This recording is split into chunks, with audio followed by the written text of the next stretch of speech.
seem particularly urgent to address with students? That's the first question. Well, I think the most urgent one is success in college. I mean, I think that, I mean, I understand, I absolutely am open to being as sensitive in all the things that have been discussed, and we'll do all of that. But I think one way to sort of make those things happen in a more like way that obviously that what we're here for is to help them, like, how can you be successful while you're here? And I liked the story that Elizabeth told at the beginning. It's always hard to know what other people don't know, and why you think, well, they should know this thing. Why are you acting or not acting a certain way or whatever? I'm going to try really hard to like suspend everything I think I know and try to kind of get myself in the mind of like these incoming freshmen. And I'm going to talk them through everything about walking around campus, where to go for certain things. I don't know if we can do like little mini field trips in the class. I'm going to try to do that one day, like a tour. You know, I mean, I know they get like a tour when they come in, but like sort of from my perspective of where places I'd want you to go and things to check out. I'm going to talk them through emails. I think I'm going to have some email assignments because maybe they are, maybe they're not used to email. I mean, it's an ongoing issue I have about students who don't respond to email. I know a lot of faculty have that. That's our primary way of communicating. You have to check your email. You have to respond. If you don't, this is why some of this is a problem. So I'm thinking, you know, not so much the academic assignments. I'm thinking more like little mini little things. You know, I'm thinking I'm going to have an assignment where they have to go visit office hours for a faculty member and report back and talk about that. And what was it like? And why was it scary? And maybe I didn't have anything to say, but somebody else will feel the same way. So I'm going to try to like make it more like that. And then I'm thinking the academic part of it. I mean, obviously the courses are different and they're substance based, and that'll be like the academic stuff. But the other traditional academic stuff, like giving a presentation and writing a paper, I don't feel like that's even as important as like, how can you be successful in college?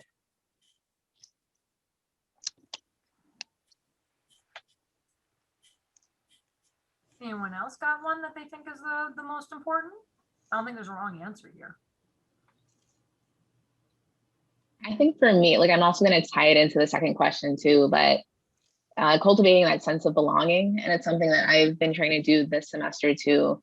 Like before we even got into the content, I did a lot of team building activities, icebreakers, like really facilitating that, even though I'm teaching on Zoom, like facilitating that group atmosphere. And I'm gonna do the same thing with the course in the fall, like really trying to figure out how I can build in that time where they're all like trying to form some sort of social bond together, because that seemed like one of the running themes that was coming up when we were looking at the slides and the responses earlier.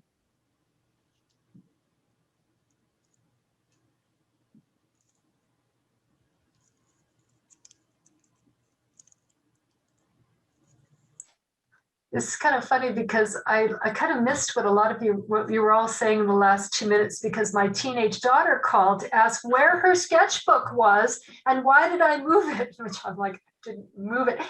I'm like, a little dependence going on here. Find your own sketchbook.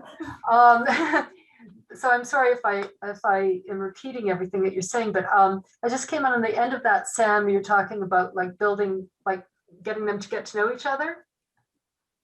I was really shocked. Like, actually, I started this even before the pandemic. I just thought, hey, I'm gonna break them into groups and give them conversation starters and see how it goes. And I was shocked because I tell you, if somebody had given me a few conversation starter questions that were kind of silly when I was in college, I would have been actually offended. Like, why are you giving me such stupid questions in college? You know, I'm grown up now, but they loved it. They were like, oh, we love conversation starters. And I'm like, oh, okay. But it's kind of an interesting, different point of view. I never would have thought that was a hit, but they like that sort of thing. And one thing that I'm going to think about for this in the fall, and more of all of my classes during the fall, are, I mean, I do a lot of small group work when it is logistically possible to do so. And I'm usually a fan of having students meet a lot of different students and kind of constantly doing things to change the group up.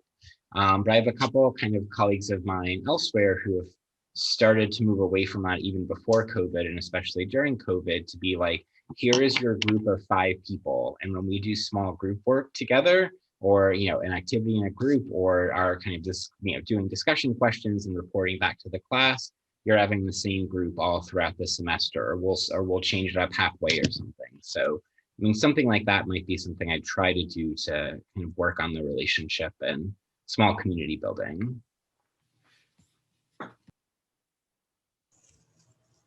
I tried that last semester. The students just utterly did not like it at all. In the midterm, they just like, can we get rid of these small groups? I'm like,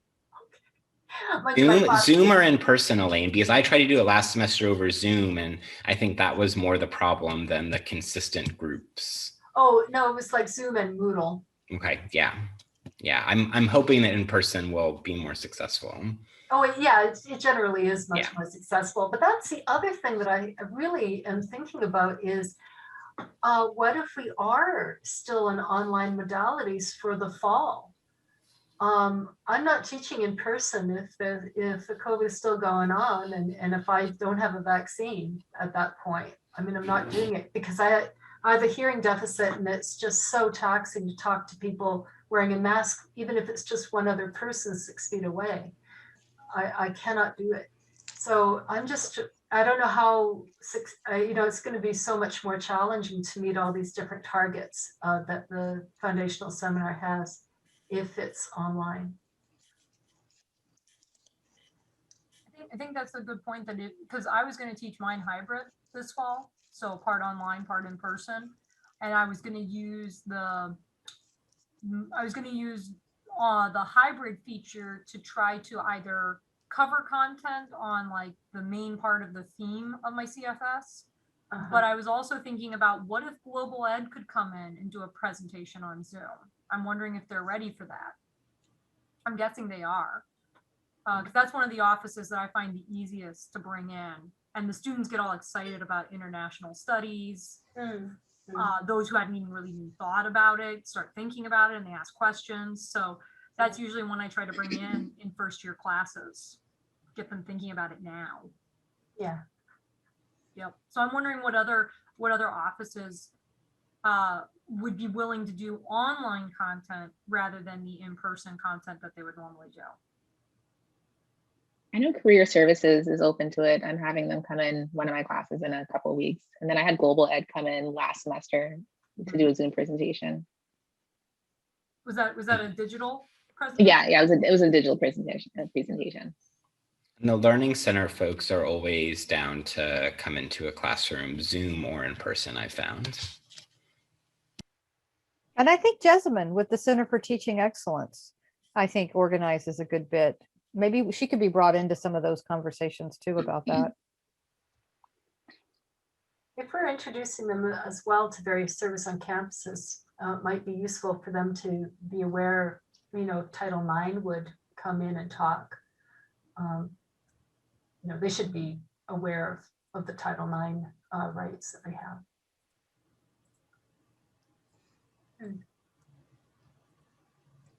That's a good point too. And I don't know how much, I know DEI is completely overwhelmed right now, so I don't know how much they would want to come and present. Maybe they have interns or grad students that like to get out of the office occasionally. And I mean, that's part of what we all have signed up for too, right? I mean, that's one of our student learning outcomes, or whether we frame it in terms of learning outcomes or more in terms and kind of like the ethics of our classrooms. That's, I think, something that, we are, the program as a whole and probably all of us individually are viewing as core to what we're trying to do in these classes.